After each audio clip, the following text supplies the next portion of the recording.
বর্ষা এলেই ব্যাপক সমস্যার মধ্যে পড়তে হয় নান্দাই পঞ্চায়েতে বেলতলার এলাকাবাসীদেরকে। গতকাল থেকে বৃষ্টি শুরু হওয়াতে গ্রামে ঢুকেছে জল। এলাকার বেশ কয়েকটি কালভার্টও বন্ধ হয়ে রয়েছে। এর আগেও পঞ্চায়েতকে জানিয়ে কোনো কাজ না হওয়ায় অবশেষে শুক্রবার বেলা 2টো নাগাদ পথ অবরোধে সামিল হলেন এলাকাবাসী। কালনা-কাটোয়া এসটিকে রোডের ওপর বেলতলার কাছে প্রায় পৌনে 1 ঘন্টা পথ অবরোধ চলার পর পথ অবরোধ উঠে যায় কালনা থানা পুলিশ প্রশাসনের আশ্বাসে। এদিন এক গ্রামবাসী বেলা 2:30 নাগাদ তারা জানান নিকাশি নালা ঠিক নেই। পঞ্চায়েতকে জানানো হয়েছিল, কিন্তু পঞ্চায়েত কোনো পদক্ষেপ গ্রহণ করেননি। ঘরের মধ্যে ঢুকছে জল, থাকার মতন জায়গা নেই। বাধ্য হয়ে পথ অবরোধে সামিল হয়েছি। সব খবর সবার আগে, মানুষের সাথে মানুষের পাশে। সৈয়দ আবু জাফরের রিপোর্ট, MBS নিউজ।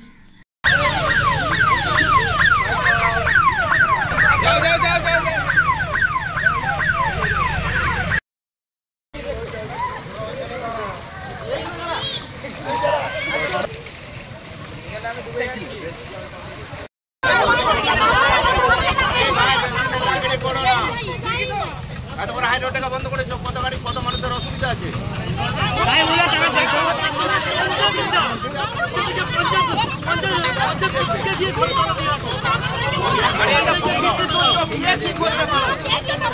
আমরা নয় গোটা কালনা টাউনটাও দেখতে পেয়েছি।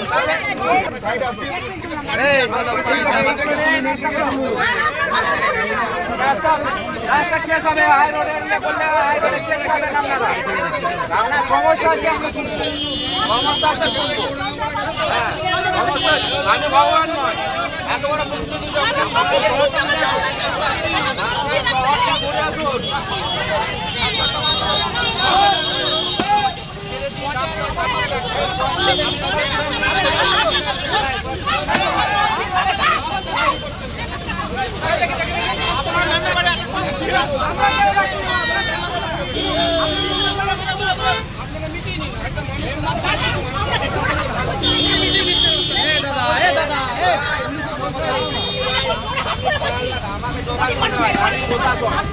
এই কাজ করা আমার কাজ নয়, এটা পঞ্চায়েত করবে। পঞ্চায়েত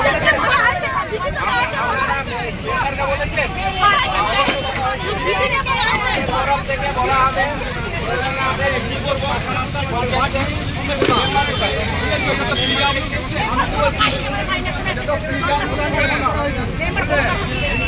বেরোতে পারছে না। আজ 10 বছর ধরে সব জায়গায় কাগজ জমা দিচ্ছে, পঞ্চায়েত ট্রেন নিচ্ছে না, মানুষ জল খেতে গরিব মানুষ।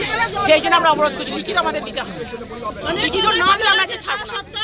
আজ 10 বছর ধরে এইভাবে বাস করছি জলের মধ্যে। সব বাচ্চা ছেলেরা মানুষরা জল খেতে পারছে না। এটা কোন পঞ্চায়েত? কোন পঞ্চায়েত? কোন থানা? এখন রাস্তা অবরোধ করেছেন, তাই তো? আপনার নাম? মধুমিতা গোস্বামী। আপনার বাড়ি কোথায়? আপনি জলের মধ্যে আছেন, তাই তো? জলে না, আমার তাঁতের ঘরে জল ঢুকছে না। আচ্ছা, আমার তাঁতের ঘর থেকে ছোট জল নিতে পারছে না। আচ্ছা, আপনার নাম? বকুল দেবনাথ। এটা কোন গ্রাম? নাদাই নাদাই বেলতলা।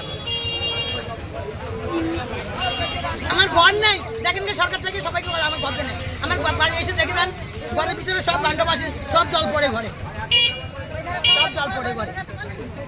আমার ঘর নেই, ঘরে জল পড়ে। তোদের ঘরে জল পড়ে বল।